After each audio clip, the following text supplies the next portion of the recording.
semuanya. Om Swastiastu. Assalamualaikum warahmatullahi wabarakatuh. Shalom, namo buddhaya dan salam sejahtera bagi kita semua. Perkenalkan, nama saya Valentina Putri Pertiwi dengan NIM 2012521015 dari Prodi Hubungan Internasional Universitas Udayana. Pada kesempatan kali ini, saya akan membawakan materi dengan judul Konsep dan Teori Penelitian Sosial. Sekarang kita lanjut saja ke materinya. Apa itu teori?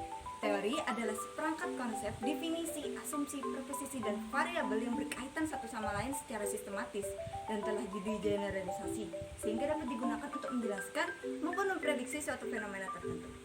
Secara mendasar, teori itu diperlukan untuk merubah pemahaman manusia mengenai suatu pandangan fenomena atau realitas sosial tertentu. Siapapun yang sedang menjelaskan teori itu sebenarnya sedang menjelaskan suatu peristiwa yang terjadi loh. Misalnya saja nih, apel yang jatuh dari pohon atau apapun yang dilempar itu pasti jatuh ke bawah. Yang kemudian hal tersebut itu dicoba dan dicari. Kira-kira apa yang menyebabkan benda yang berada di tempat yang tinggi itu selalu jatuh ke bawah atau ke bumi? Nah, teori itu berbeda dengan spekulasi. Teori itu didukung oleh hal-hal yang bersifat ilmiah yang bertujuan untuk menjelaskan sesuatu. Sedangkan spekulasi berupa terkaan yang bertujuan untuk menjelaskan atau menyalahkan sesuatu. Teori sosial bekerja untuk menjelaskan pola berulang, menjelaskan kumpulan jumlah, dan menjelaskan peluang kemungkinan atau kecenderungan akan peristiwa-peristiwa yang akan terjadi. Selanjutnya kita akan membahas tentang konsep. Apa itu konsep? Konsep adalah serangkaian pernyataan yang berkaitan dengan suatu kelompok objek tertentu yang punya ciri-ciri yang sama. Konsep itu merupakan bagian dari teori. Jadi semua teori itu mengandung konsep. Dalam teori sosial itu mensyaratkan penggunaan konsep yang tertata dengan baik dan jelas. Dalam konsep itu terdapat simbol, yaitu berupa kata-kata atau istilah, dan definisi, yaitu penjelasan atau keterangan.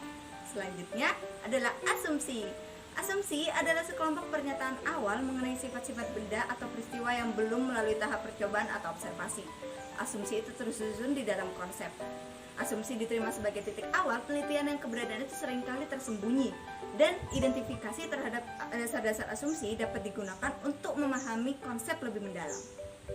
Dari penjelasan tadi, kita dapat melihat ya hubungannya bahwa dalam teori itu ada konsep. Konsep itu terdapat definisi dan asumsi itu terdapat di dalam konsep. Nah, teori itu menentukan bagaimana sebuah konsep berhubungan satu sama lain, sekaligus yang menentukan apakah konsep tersebut itu berhubungan atau tidak. Teori itu memberikan alasan mengenai ada atau tidaknya hubungan tersebut. Nah, selanjutnya mengenai arahan teori. Itu ada dua. Yang pertama itu deduktif dari umum ke khusus dan induktif dari khusus ke umum. Selanjutnya, teori itu memiliki level loh. Yang pertama, yaitu micro level teori yang melibatkan waktu yang sempit, ruang yang terbatas, dan jumlah yang sedikit. Dan konsepnya itu empiris. Yang kedua, yaitu meso level teori yang menghubungkan level mikro dan makro dan mengoperasikannya di tengah-tengah. Biasanya digunakan untuk penelitian organisasi, gerakan sosial, dan komunitas.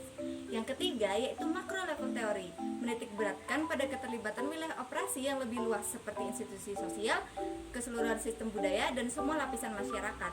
Dan konsepnya yang digunakan itu beragam dan abstrak. Akhir ada forms of explanation yang dibagi menjadi 4. Yang pertama ada prediction explanation, di mana sebuah prediksi itu juga harus dijelaskan secara masuk akal karena penjelasan dengan dasar logika yang kuat itu dapat menjadi sebuah prediksi yang akurat. Yang kedua ada causal explanation yang menjelaskan sebab akibat. Yang ketiga ada structural explanation menggunakan metafora atau analogi yang masuk akal. Dan yang terakhir nih, yang keempat itu ada interpretive explanation, menemukan makna dari peristiwa dengan menempatkannya dalam konteks sosial yang spesifik. Jadi sekian dulu materi yang bisa saya sampaikan mengenai konsep dan teori penelitian sosial. Terima kasih kepada kalian yang sudah menonton video ini sampai akhir. Akhir kata saya tutup dengan Paramasanti. Om Santi Santi Santi Om.